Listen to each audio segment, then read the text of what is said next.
DLSU performance versus UE in history. Napagsabihan ni Coach RDJ, delikado sa UST at NU.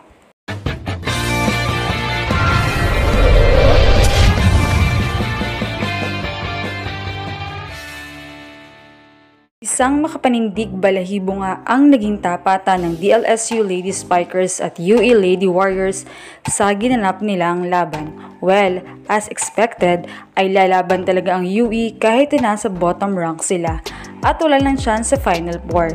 Dahil ayon nga kay Cassie Tongalio ay nandun na sila patuloy sa pag-i-improve, kaya naman muntik na silang makasilat ng panalo kontra sa defending champs DLSU matapos nilang madala ang laban sa set 5. Well, noong set 1 nga muntik na nilang makuha ito dahil lumamang na sila ng 7 sa score na 14-21 dahil sa sunod-sunoding error ng Lasal at dahil sa 3 consecutive crucial aces naman ang pinakawala ni UE rookie star Cassie Tongalio. Subalit, hindi naman pinabayaan ng Lasal na makarne sila sa set 1, kaya naman nagkaroon sila ng 11-2 run habang si Amy Provido ang nasa service line.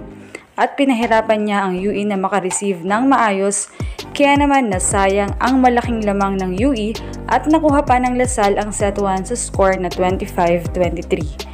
Habang noong set 2 naman ay nagkadikita ng score, subalit dumapo na naman ang sakit ng Lasal pagdating sa setting at nagbigay si Coronel ng mga pre-ball at points dahil sa kanyang ilang mga moonsets.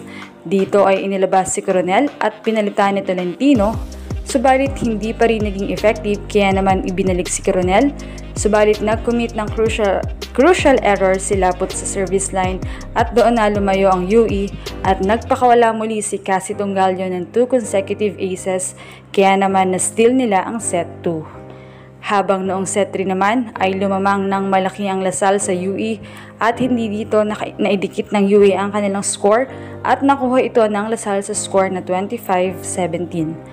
Habang ng set 4 naman ay dikita ng score, subalit na natiling matibay ang UE, kaya naman nasungkit nila ang set 4 sa score na 22-25.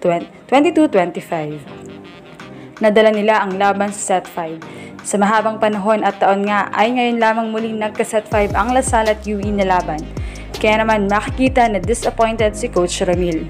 Bagaman nakuha nila ang set 5 at ang panalo ay hindi ito satisfying. Muntik pa rin silang mapatikim ng talo ng UE dahil dikit ang naging score na 15-12.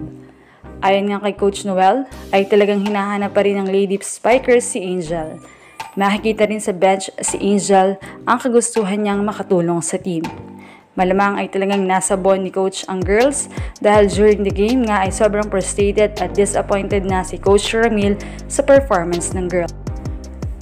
Ayon naman sa mga nanood ay kung hindi pa rin makakalaro si Angel at ganito ang performance ng Lasal ay delikado sila sa UST at NU kung saan ay makakaharap na nila ang NU sa linggo April 14. Well, wala pa ring balita kung lalaro na ba si Angel.